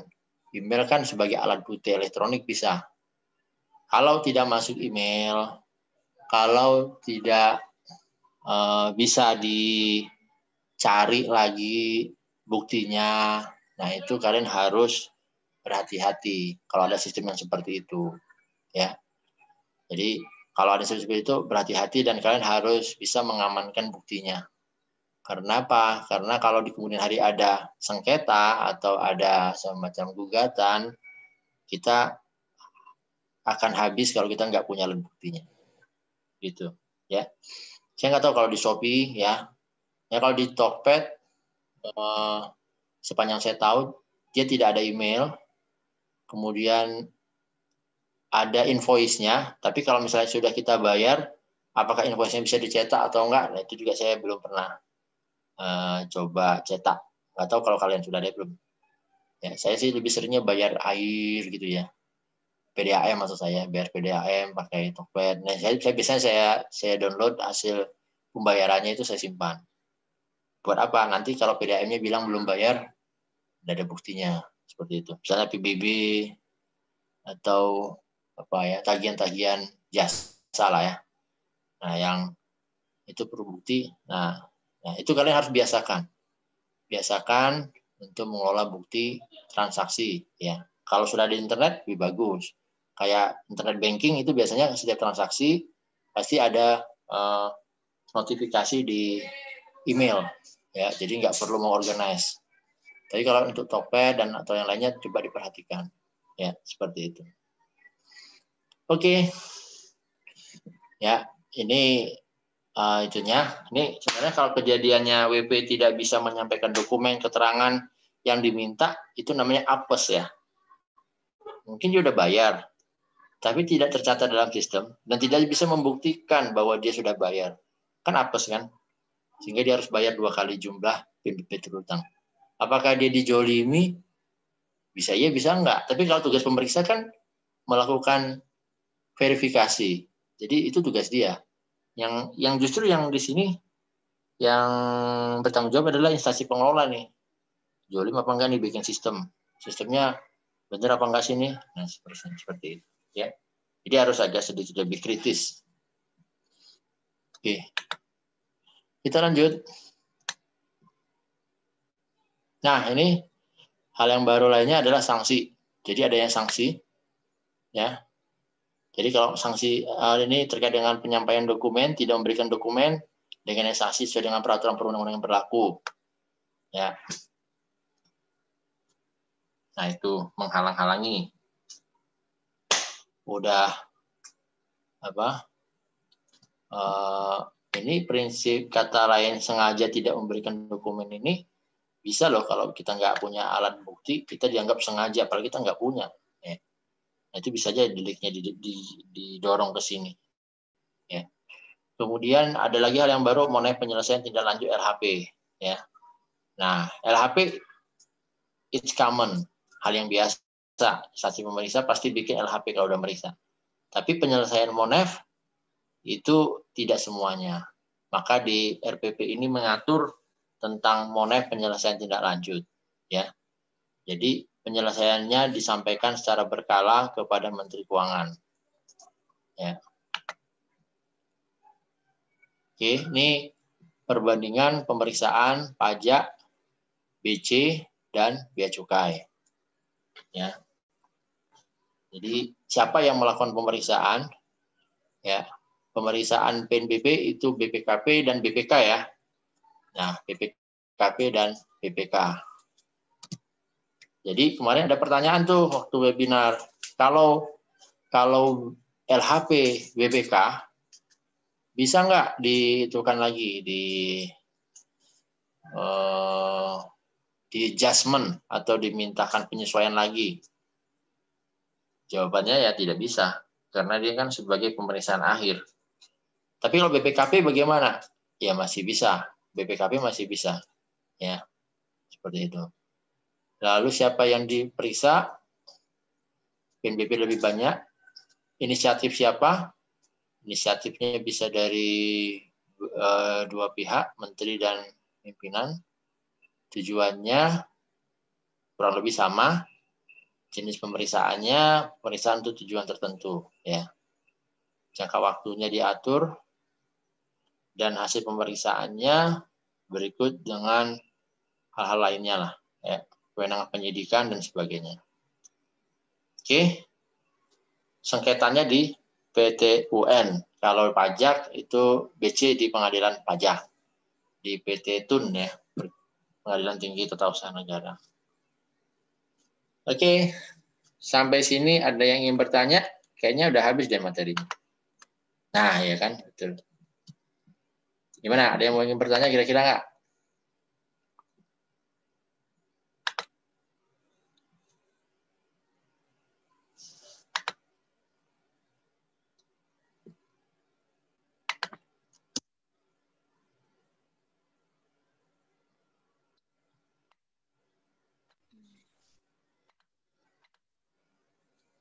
Sebelum ada yang bertanya, saya cek dulu absennya. 10.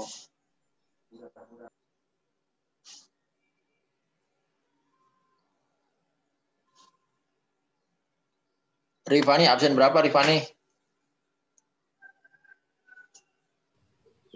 Halo Pak. Apa, Anu? Iya Pak. Iya, apa iya? Absen nomor berapa? Oh, absen 23 Pak. Oke, 23 ya. Berarti hadir semua nih ya? Hadir, Pak. Hadir, Pak. Hadirnya ini saya anggap hadir secara fisik, meskipun saya nggak tahu fisiknya ada di mana nih. Hadir, Pak. Hadir semua ya? Oke, saya harap sih mudah-mudahan hadir semua. Kan ada juga yang sedikit-sedikit nakal gitu ya. Yang penting online. Nah, saya tidur dulu seperti itu. Oke.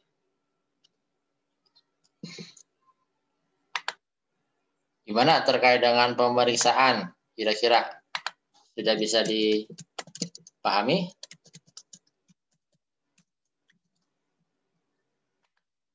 Bisa, Pak.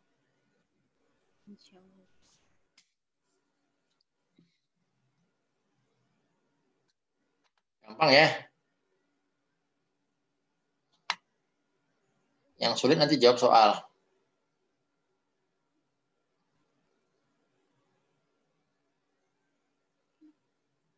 Nanti saya akan coba evaluasi sedikit, tapi saya isi dulu bentar ya ininya. Sambil saya nunggu isi, kalau ada yang mau bertanya silakan. Pak, izin bertanya Pak. Ya. Saya Pak. Itu yang di proses pemeriksaan instansi kan ada yang namanya apa tadi Pak? Bentar Pak, saya lupa Pak.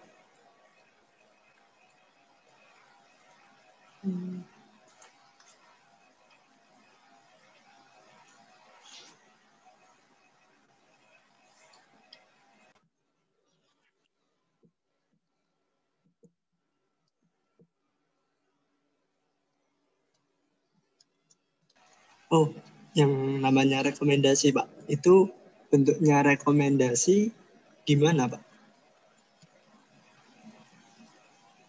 Rekomendasi yang untuk mana, Mas? Yang proses yang di proses pemeriksaan. Iya. Ya. Nah, itu yang bentuknya menteri ke instansi maksudnya? Yang instansi. Atau dari instansi ke wajib bayar? Memang ada berapa rekomendasi sih, Pak? Kok rekomendasi sih? Bentar. Pemeriksaan atau rekomendasi?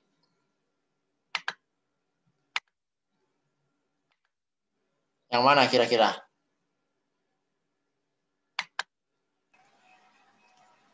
Kalau di sini LHP dapat berisi rekomendasi untuk pemeriksaan dengan tujuan tertentu. Oh, oke. LHP dapat terkait dengan rekomendasi, ya. Jadi rekomendasi itu adalah hal yang harus dilakukan oleh si instansi pengelola, ya. Rekomendasi atas LHP itu, ya. Atau bisa disebut dengan tindak lanjut, ya. Bukan tindak lanjut sih, rekomendasi itu kayak pendapat pemeriksa, ya. Bisa dilaksanakan dan bisa tidak dilaksanakan sebenarnya. Contoh misalnya, rekomendasinya mitra instansi pengelola itu diputuskan kontraknya, ya. Nah, pemutusan kontrak di sini adalah pendapat dari pemeriksa, tapi sifatnya tidak final dan tidak harus diikuti. Apalagi kalau misalnya ada alasan-alasan khusus mengapa instansi pengelola itu diperlukan, ya. Alasan khusus kenapa dia diperlukan, ya. Nah, itu bisa, ya. Dalam hal ini contohnya di sini bisa jadi putusannya tindak lanjut LHP-nya tidak membubarkan, tapi dengan melakukan misalnya perbaikan perjanjian atau apa dan sebagainya, itu bisa dilakukan. Jadi itu adalah bagian dari isi dari LHP. Kurang lebih seperti itu, Mas. Ya. Oke, Pak. Oke. Terima kasih, Pak. Ya.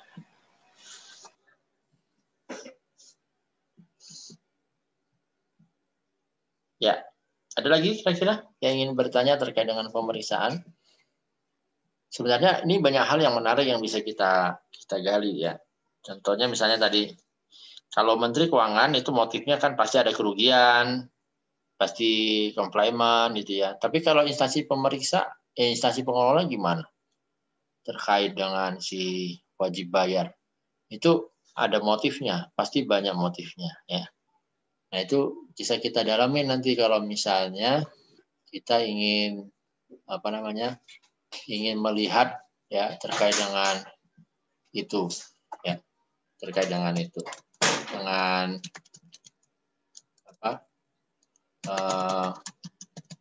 hasil atau hal-hal yang dimintakan pemeriksaan oleh si instansi pengelola.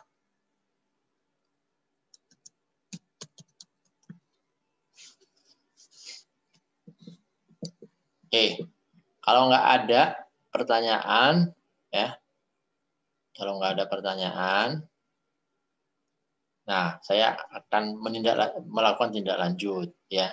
Tadi tugasnya kan menjelaskan tentang mitra instansi, ya, mitra instansi, ya.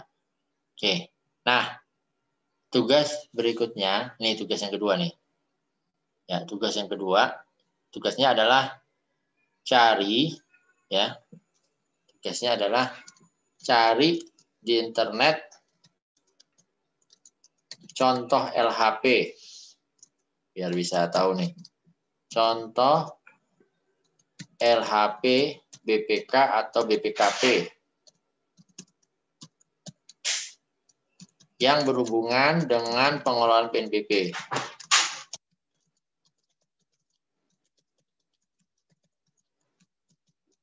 Kalau bisa, ya, kalau bisa Yang dicari itu LHP yang berhubungan dengan KL yang kalian teliti.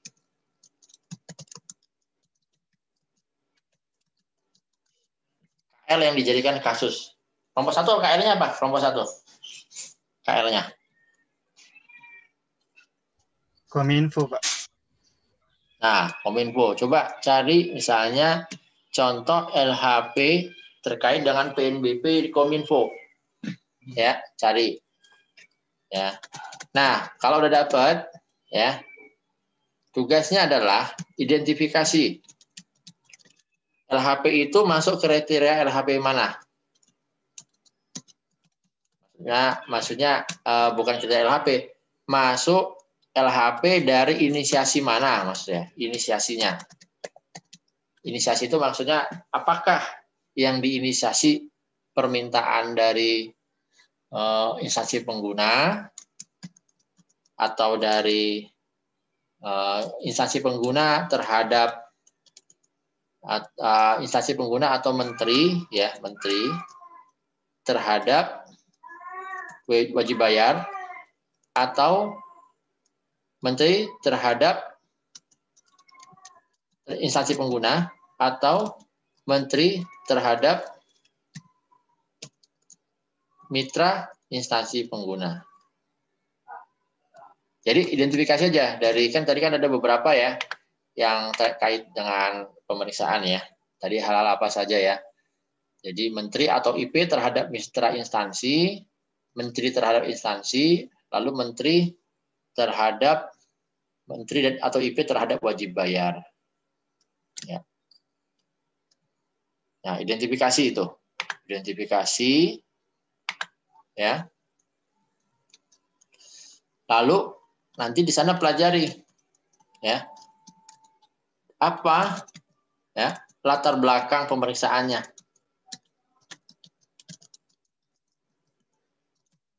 Apakah karena pengawasan ya. Apa karena pengawasan? Jadi ada pengawasan dari IP atau menteri ke auditinya atau yang terperiksanya itu, atau karena ketidakpatuhan. Ketidakpatuhan ini bisa dua, yang tidak patuh wajib bayar atau instansi pengelolanya. Ya, seperti itu. Nah, yang ketiganya ya, dicek di LHP itu kira-kira apa tindak lanjut yang dilakukan dan bagaimana proses monitoringnya. Maksudnya bukan berapa yang diterima oleh Menteri Keuangan, tapi apakah ada gitu ya? Apakah ada proses monitoringnya? Proses penyelesaian ya, penyelesaian tindak lanjutnya lah maksud saya. Nah, apakah ada proses penyelesaian tindak lanjutnya? Oke. Nah, ini akan jadi case ya. Case ya. Melengkapi tadi yang terkait dengan MIP. Oke, sampai sini ada yang mau tanya nggak? Tahunnya terserah ya Pak, LHP? Tahunnya terserah. Jadi nggak harus setelah undang-undang ini terbit, tapi tahun terserah, tapi analisis dengan menggunakan skema yang kita pelajari hari ini. Gitu ya. Oh, ya Pak. Makasih Pak. Ya.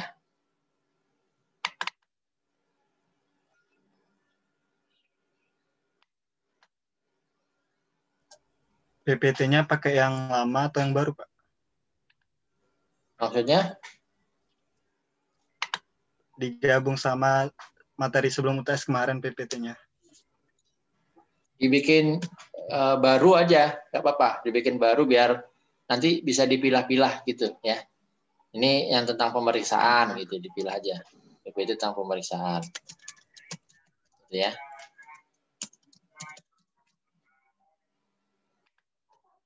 Ada yang perlu diperjelas lagi terkait dengan itu?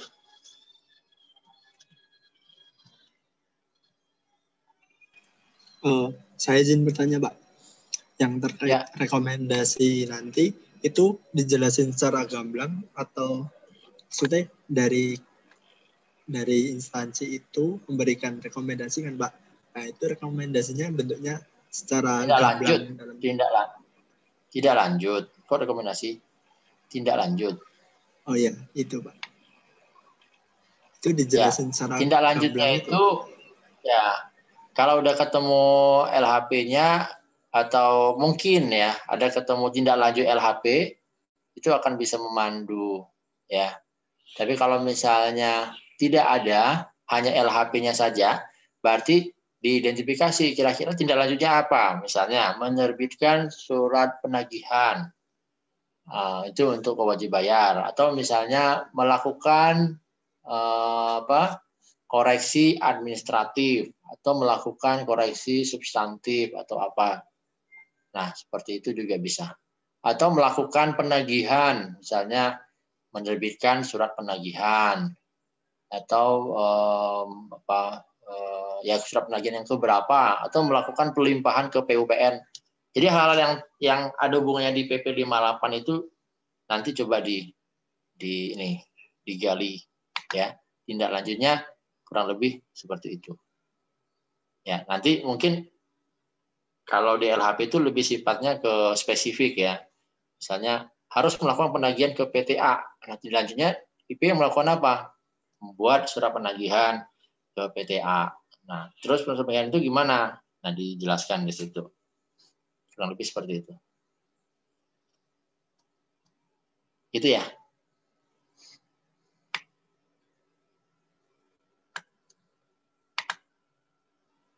Gimana? Ya, dipahami? Atau ada yang ingin ditanyakan lagi? Boleh, silakan.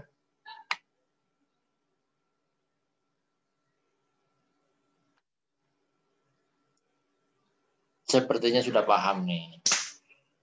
Oke ya, sudah paham kan? Tanya, Pak. Oh ya, silakan, Putra. Kan tadi Menteri dapat meminta instansi pemeriksa untuk melakukan pemeriksaan kan, Pak? Nah, bagaimana jika hasil pemeriksaannya dinyatakan tidak terbukti bersalah, Pak? Lalu, sejak awal, atas dasar apa instansi pengelola tersebut dianggap melakukan indikasi merugikan negara, Pak? Bukannya kan sebelumnya kan sudah dilakukan pengawasan oleh APIP dan Menteri Keuangan, Pak. Oke, ya justru karena ada pengawasan itu yang menjadi dasar untuk melakukan pemeriksaan. Nah, tadi kan ada hal yang baru kan? Jadi hal yang baru apa? Adanya pengawasan, temuan atas pengawasan itu yang ditindaklanjuti dengan pemeriksaan. Ya, jadi temuannya itu yang ditindaklanjuti.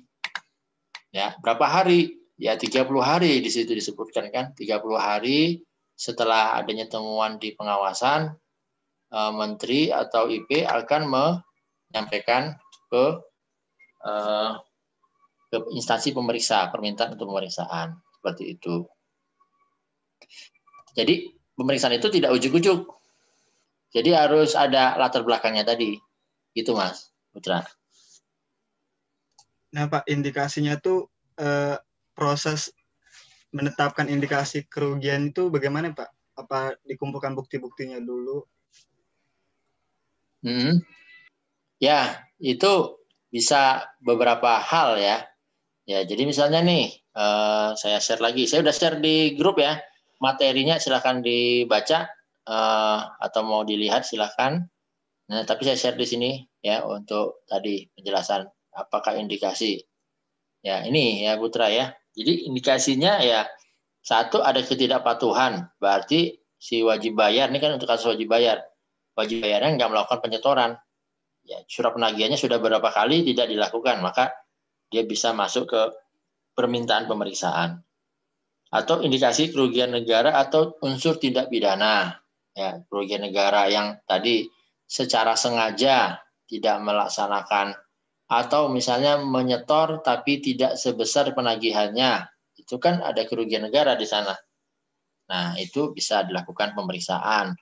Lalu ada koreksi. Ya, permintaan koreksi dari wajib bayar. Nah, ini juga bisa dilakukan pemeriksaan dulu sebelum diterbitkan persetujuan koreksinya.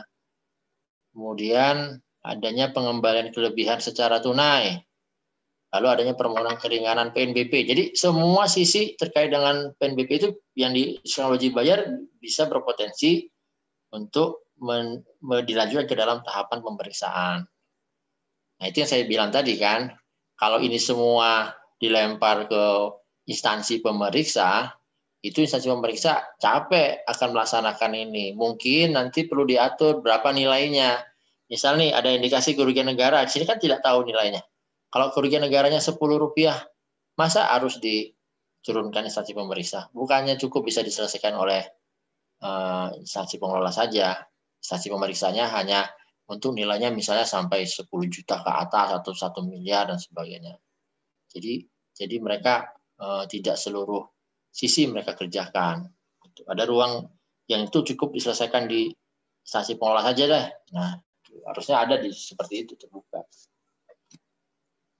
Gitu Mas Putra. Gimana? Bisa dipahami nggak? Atau ada belum puas? Berarti Pak kalau ada ada indikasi instansi pemeriksa langsung meriksa ya Pak? Atau nunggu pelaporan dulu? Ada laporan. Syaratnya tetap dia nggak bisa langsung. Kan di sini makanya akan ada permintaan pemeriksaan. Jadi ada permintaannya dulu. Kalau kita lihat di dalam matriksnya ya di sini. Nah ini ya tujuan pemeriksaan compliance ya. Inisiatifnya siapa nih? Poin nomor 4. Menkyu dan pimpinan. Jadi inisiatifnya bukan pemeriksa. Ya, bukan pemeriksanya. Tapi Menteri Keuangan atau pimpinan instansi pengelola. PNBP ya, seperti itu. Baik Pak, jelas Pak. Terima gitu Mas. kasih. Oke. Bagaimana yang lain? Nah, silakan dibaca. Bahannya sudah saya share. Nanti kalian baca dan pelajari. Dan coba nanti diungkap di dalam studi kasus di LHP-nya. Ya, mungkin itu aja dulu yang dari saya bisa saya sampaikan ya. Semoga bisa bermanfaat. Terus minggu depan kita kuliahnya sepertinya tidak di hari Rabu karena hari Rabunya libur. Jadi tolong nanti PIC bikin jadwal yang penggantinya. Kalau bisa Senin sih. Senin biar ini bisa selesai seminggu satu gitu maksud saya. Dan Senin pagi kayaknya sudah di booking di kelas 5.20. Tapi coba cek lah apakah sudah di booking atau belum. Gitu ya. Baik Pak. Oke, cukup. Baik, mungkin itu aja dulu yang bisa saya sampaikan. Mudah-mudahan bisa memahami secara baik dan mohon dibaca nanti untuk minggu depan bisa kita diskusikan ya. Terima kasih atas perhatiannya. Selamat sore. Assalamualaikum warahmatullahi wabarakatuh. Pak. Waalaikumsalam. Sore Pak. Waalaikumsalam. Sore Pak. Waalaikumsalam. Terima kasih Pak. Terima kasih Pak. Terima kasih Pak. Sore Pak. Ya, sama-sama. Izin live ya. Pak. Baik Pak. Pak. Terima kasih.